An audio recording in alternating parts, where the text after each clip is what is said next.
तर मित्रांनो, आज दिनांक 26 एप्रिल आणि दुपारचे सकाळचे 11:30 वाजलेत आणि आज आपण आलोय मच्छिंद्रनाथगड मायंबा सावरगाव या ठिकाणी. तर पाडव्याच्या दिवशी देखील आपण आलो होतो समाधी दर्शनासाठी. तेव्हाची गर्दी आणि आताची गर्दी आपण अनुभवू शकता. सध्या इकडं कोणीच नाही असं म्हणलं तरी चालेल. आणि त्या दिवशी मात्र ह्या तिकडं पार रानात आपण तिकडं गाडी लावलेली होती आणि तिकडनं इकडं चालत आलेलो होतो. आणि हे जे मोकळं पटांगण दिसतं हे सगळं या ठिकाणी लावलेलं तिथलं गावात गेलंय बघ. तुम्हाला जुने निशाण दिसत असतील माणसांच्या पायाचे. सगळे नागमोडी वळणामध्ये या ठिकाणी बारी होती. हे सगळं पूर्ण पब्लिकने भरलेलं होतं. ॲक्च्युअली ही वहिवाटीची जागा आहे. या ठिकाणी इकडून जायचं आपल्याला वहिवाटीची जागा आहे. आता बघू शकता तुम्ही तिथं नांगरले, पण देवाच्या कार्यासाठी तेव्हा त्यांनी नांगरलेलं नव्हतं. ती जागा मोकळी सोडलेली होती तशीच. आणि त्या ठिकाणाहून बारी त्या अशी मंदिराकडे गेलेली होती. आता आपण पोहोचलोय, तर आता आपण आतमध्ये जाऊयात, दर्शन घेऊया. तर मित्रांनो, मागच्या वेळेस आपण या ठिकाणून गेलो नव्हतो त्यामुळे हे दुकान आपल्याला दिसले नाही. परंतु ह्याच्या आधीचा जो मागच्या वर्षीचा आपला व्हिडिओ आहे त्या व्हिडिओमध्ये हे दुकान आपण बघितलेलं आहे.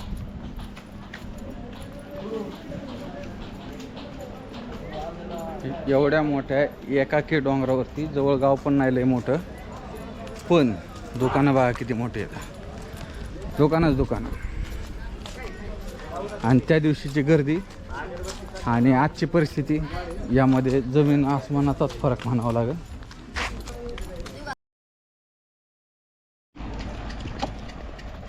त्या दिवशीच्या आतिषबाजीचे उरलेले फटाकडे येतात. नाही नाही नाही नाही, ह्याला उरलेले फटाकडे नाही, हे फटाकड्यांचे उरलेले अवशेष आहेत. कचरा म्हणता येईल. आपण CCTVच्या कक्षेत आहात. त्या बाजूला घाटाला सगळं फेन्सिंग करून टाकले आणि तरी लोक त्याच्यात जाळून पलीकडे चालले होते. तिथं हे काय बोर मारित आहेत का? एवढ्या उंच कसं पाणी लागायचं बा? चप्पल इथंच काढायची. एंट्री कुठून आहे? तिथून एंट्री काढ इथं चप्पल. आणि काय इकडे काढ ना. तर आपण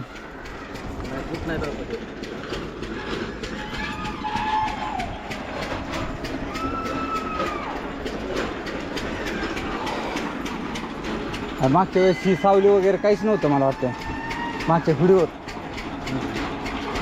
रात्रीच्या सावली असते. नाही नाही, ह्या नाही, लास्टच्या पण लास्टमध्ये.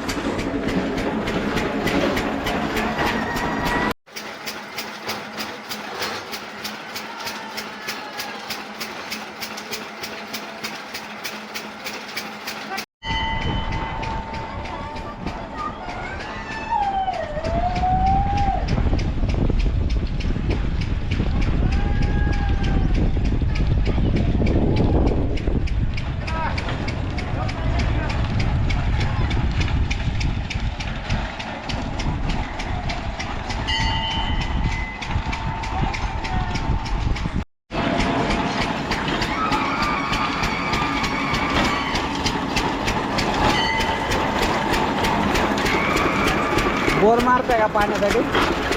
किती फूट गेले सध्या? किती फूट गेले? 50 फूट, 500, 1000 फूट खाली गेले. अच्छा. तर हे पाण्यासाठी बोर घेण्याचं काम चाललंय. आत्तापर्यंत 1000 फूट खाली गेलंय. अजून किती नाळ्या लागणार आहेत काय माहीत. बहुतेक यांच्या सगळ्या नाळ्या संपत आल्या ते पहिल्या बाजूने. तर मित्रांनो, आपल्याला हे जे समोर जी पूर्णपणे दिसते ती गर्भगिरी डोंगर रांग आहे. आणि आता हा जो रस्ता दिसतो आपल्याला इथून सिमेंटचा डांबरी रस्ता गेलेला आहे. तर ह्या घाटातून तिकडं समोर आपल्याला मडी गाव आहे. आणि आपल्याला जस्ट इथून 4 चाकी घेऊन इथपर्यंत यायला रस्ता खराब असणे, रस्त्याला वळण असणे, घाट असणे, एवढ्या कारणासाठी ह्या 5 किलोमीटरसाठी आपल्याला साधारण 20 मिनटं लागत आहे. मायंबामध्ये दर्शन झालेलं आहे आणि आता आपण निघालेलो आहे मडीच्या दिशेने. तर मायंबापासून मडी साधारण 7 किलोमीटरचं अंतर आहे, परंतु टोटल घाट उतरायचा असल्या कारणानं वेळ लागतो, कारण की रस्ता अरुंद आहे, जागोजागी तीव्र वळण येतं. आणि सगळ्यात महत्त्वाचं पहिल्यांदा आपल्याला या ठिकाणी एक गाव आहे, छोटीशी वस्ती आहे, वाडी आहे, त्या गावातून जावं लागतं आणि हा रस्ता खराब असल्यामुळं थोडासा वेळ लागतो. तर मच्छिंद्रनाथांचं दर्शन झालेलं आहे, आता करूया कानिफनाथांचं दर्शन, जाऊया मडीच्या दिशेने. तर मित्रांनो, जसं की तुम्हाला सांगितलं होतं मागाशी, त्या ठिकाणी आपलं मायंबाचं मंदिर आहे आणि इकडच्या बाजूला तुम्हाला पूर्ण हा घाटातला नागमोडी रस्ता दिसतोय. तर आपल्याला 17 मिनटं झालेले आहेत मंदिरापासून निघून, अजून पण तुम्हाला मागाशी जो पॉईंट दाखवला त्या रस्त्याला आलेलो नाहीत आपण. आणि हा मायंबापासून मडीकडे जाणारा रस्ता पूर्ण घाट उतरतानाचा.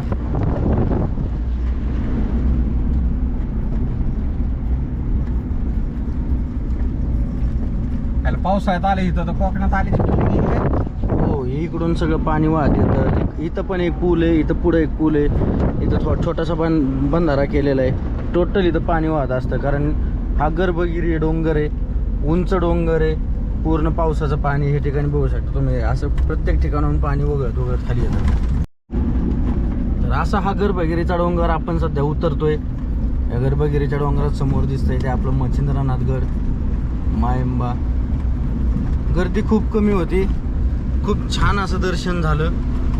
आणि तरीही समाधी दर्शन झालं नव्हतं त्या दिवशी, त्याची अजूनही खंत मनात आहेच तशीच. ती वेळोवेळी ती आत्ता दर्शन घेताना जाणवत होती. हसो, पुढच्या वर्षी पुन्हा प्रयत्न करू. असा हा आहे आमचा गर्भगिरीचा डोंगर, का तीव्र उतार, अरुंद रस्ता. आणि मला बाजून पायऱ्या केल्या ना का वर जायला? हो, मग आहे ना. आता मग अशी आपण त्या पॉईंटला होतो आणि तिथून सांगत होतो की आपल्याला इथं यायला किती वेळ लागेल. खाली इथं एक मंदिर आहे, इथं गोरक्षनाथांचं मंदिर आहे, पावनगंगा नदीचं मंदिर आहे.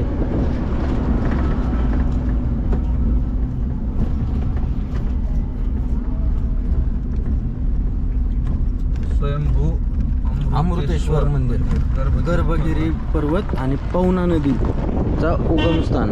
इथली एक पवना नदी आहे, पुण्यातली नव्हे, त्या नदीचा उगमस्थान. तिला पवना गंगा ह्या नदीला असं म्हटलं जातं. हा पूर्ण डोंगर, तीव्र उतार, अरुंद रस्ता, वाहने सावकाश चालवा.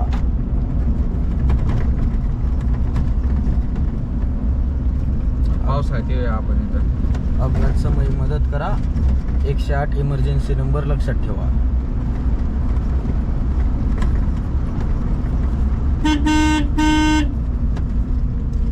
आणि ब्लाइंड टर्नला हॉर्न द्यायला विसरू नका. ज्या आमच्या घाटाला मला वाटतं त्या दिवशी तर बऱ्याच जणांचे लाईनर फेल झाले असतील, गाड्या तापल्या असतील, कारण फुल ट्रॅफिक होतं.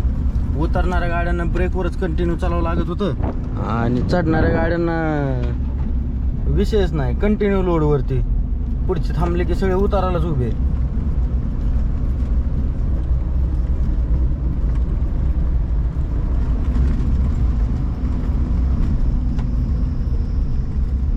आणि घाट उतरत असताना गाडी कधी न्यूट्रल चालू नका, दुचाकी असू द्या अथवा 4 चाकी. आयला पण माझ्याकडे स्कूटी आहे, मी काय करायचं? मग गाडी बंद करून नाही उतरायची, ॲक्सेलेटर चालूच ठेवायचं, गाडी चालूच ठेवायची, इग्निशन ऑन पाहिजे. म्हणजे ऐन टायमाला ॲक्सेलरेट करायला लागलं तर त्या टायमाला गाडी चालू पाहिजे. किंवा आपण दुसऱ्या एखाद्या बंद गाडीला ओव्हरटेक करत असू तर त्यावेळेस काय करायचं? ओव्हरटेक करायचं का सोडून द्यायचं?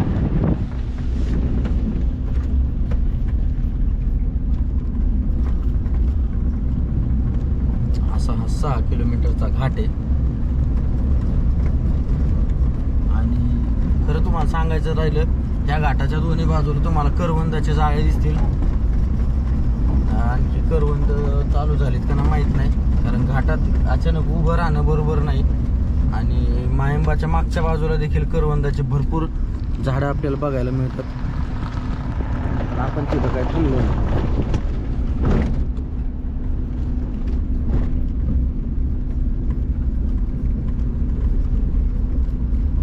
पाकोळ्या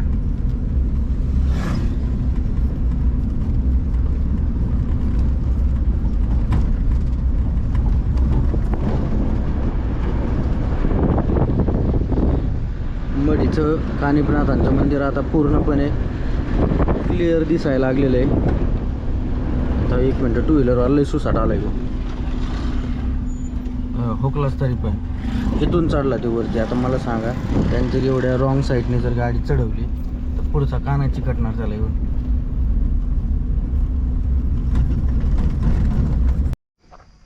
मित्रांनो, घाटात एका पॉईंटला करवंदाची जाळी बघायसाठी थांबलो. जराशी जागा होती त्यामुळे गाडी साईडला वरता आली रस्त्याच्या. पण आता इथं क्लिअर कट ऐकू येते ते मायंबाच्या गडावरती चालू असलेली 12ची आरती. घड्याळच बघितलं नव्हतं त्यामुळे आरती हुकली राहू कसं काय काय माहिती. लक्षातच नाही की 12 वाजले. तिथं माणसं पण बसून आहेत, याचा अर्थ आरतीचा टायमिंग आहे. ते लक्ष न दिल्यामुळं आमच्याकडून आज आरती हुकली. एवढं मोकळं दर्शन झालं. असं आमच्या बाबतीतच काय होतं काय कळा ना. गर्भगिरीचा डोंगर आपण उतरलेलो आहोत, पण तरी अजून आपण डोंगरातच आहोत. आणि आता हा जो डोंगर पायथ्याचा जो एरिया आहे, ह्या एरियामध्ये हिंस्र प्राणी आढळतात. कोल्हा, लांडगा, काही वेळेस बिबट्या. त्यामुळं बऱ्याचदा अनाऊन्समेंटमध्ये देखील सांगितलं जातं किंवा मंदिरांवरती देखील सांगितलं जातं की जे भाविक भक्त पायी दर्शनासाठी वगैरे येतात तर त्यांनी रात्रीच्या वेळी या ठिकाणाहून प्रवास करू नये. तर हे देखील एक लक्षात ठेवण्याची गोष्ट आहे परतच्या वेळेस येताना. तर आत्ता मायंबामध्ये दर्शन झालं आहे आपलं. तर मायंबा म्हणजे मच्छिंद्रनाथ महाराज यांची समाधी. तर मच्छिंद्रनाथ महाराज म्हणजे कोण? तर नवनारायणने नवनाथांच्या रूपामध्ये पृथ्वीवरती अवतार घेतला. त्यातले कवी नारायण यांनी मच्छिंद्रनाथ हा अवतार घेतला. माशाच्या पोटी जन्माला आले म्हणून मत्स्येंद्रनाथ आणि त्याचा अपभ्रंश होऊन मच्छिंद्रनाथ असं त्यांचं नाव पडलं. मच्छिंद्रनाथांनी नाथ संप्रदायाची स्थापना केली. ते नाथ संप्रदायाचे संस्थापक मच्छिंद्रनाथ आहेत. मच्छिंद्रनाथांचे शिष्य गोरक्षनाथ आहेत. तर याबाबत एक कथा देखील आहे. गोरक्षनाथ लहान असताना त्यांना मच्छिंद्रनाथांनी धुनीसमोर संजीवनी मंत्राचा जप करत बसण्यास सांगितले होते. आणि मच्छिंद्रनाथ भिक्षा मागायसाठी गेले गावामध्ये.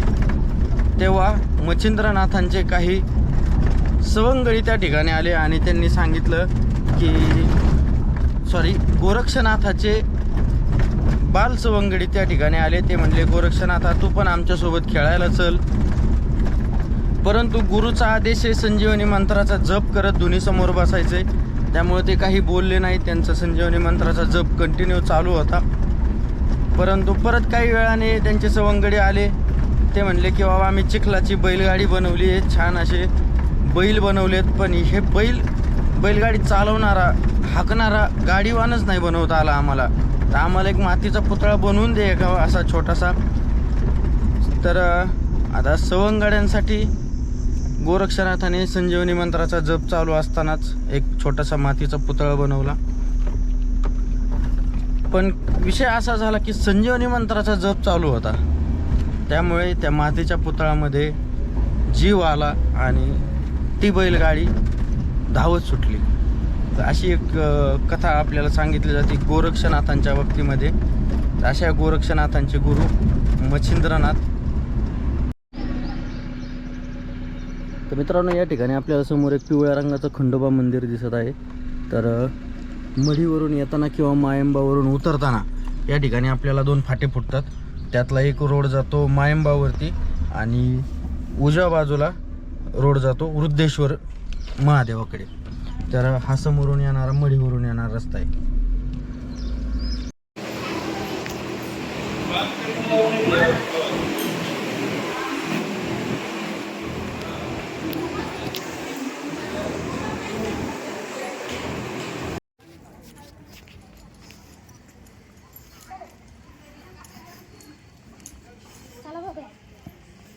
आणि हे घ्या आधी आमची चुलती. तर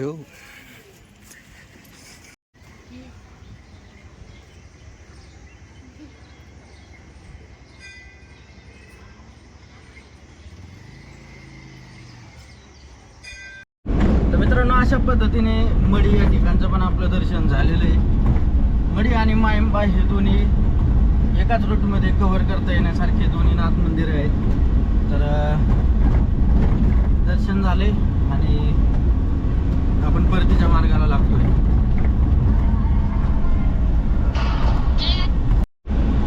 तर मायंबावरती नाही पण मढीमध्ये कानिफनाथांच्या मंदिरावरती आपल्याला एक अरबी भाषेमध्ये लिहिलेला एक मजकूर, म्हणजे ती एक खिडकीच्या वरती दगडामध्ये कोरलेलं होतं काहीतरी अरबी भाषेमध्ये, उर्दू भाषेमध्ये काहीतरी होतं.